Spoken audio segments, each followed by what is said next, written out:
Aida! Bakit ka naman nagmamadali? Gusto ko lang matapos na tayo kaagad. Hindi naman pabilisan to, no? Gusto ko lang matapos na. Para makapagpahinga na rin tayo kaagad. Sus! Tatawag ka lang mamaya. Mag-video call ka lang sa asawa mo eh. Ako na dyan. Hoy, Aida. Okay ka lang?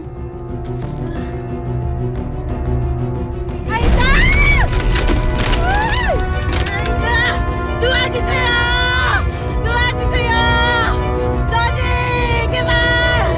Duwagi sa'yo!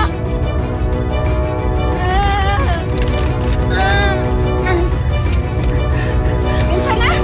Ang sabi na. Oh! Ganyan na? Aida! Aida!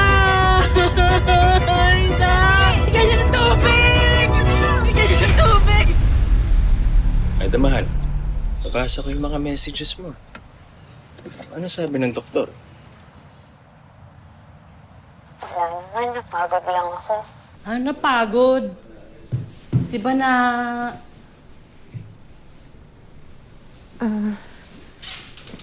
Hindi, wala. Ano lang. Ayun nga, napagod nga kasi. Ano? Anong nawala? Mahal, magsabi ka ng totoo. Ano nangyari sa'yo? Masama lang yung pakiramdam ko, mahal. Yun lang naman, kailangan ko lang magpahinga. Mahal, di ba nangako tayo? Sabi natin hindi na tayo magtataga ng mga sikreto. Madali na, sabihin mo sa akin yung totoo. Ano nangyari sa'yo? Mahal.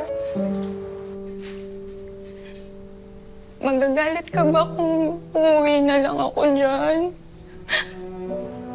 Ba't naiiyak ka dyan? Iniisip mo ba na naman na magagalit ako kung umuwi ka dito? Sino ba sa atin ang ayaw mo eh? Mahal, di ba matagal na kitang pinapauwi?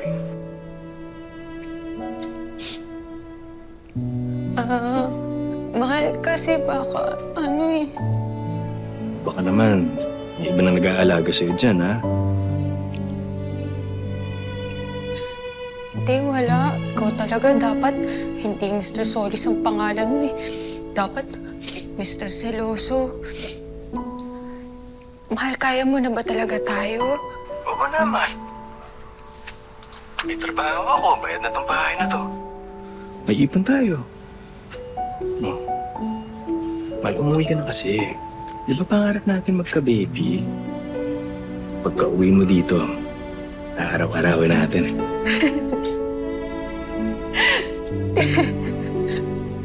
Puro ka kalokohan.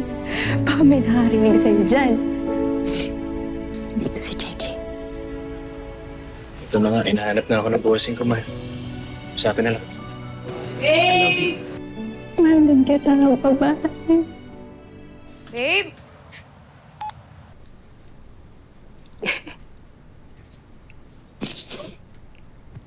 Babe! Babe! Kanina ka pa dyan. Yes, bossing Lorna. Tikman mo tong watermelon na ginawa ko. Masarap. Pinitas ko yan galing sa taniman natin. Kasing sarap ba nito ng bossing ko? Manasa mo daw, mister ko ah. Ano ba ikaw yung pitasin ko dyan? Ano ka ba? Mukhang may makarinig sa atin. Hindi maingit sila. Wait lang, hindi mo pa nga natitikman. Oo, titikman ko. Grabe ako agad. Maraming salamat sa pagsama sa ating istorya sa Tadhana. Nakaka-relate ka ba sa ating mga bida? Nako, i-comment mo na yan para sa iba't ibang kwento na punong-puno ng pag-asa at inspirasyon. Mag-subscribe na sa GMA Public Affairs at YouTube channel. I-click na rin ang bell button para lagi kang updated sa pinakabagong storya ng Tadhana.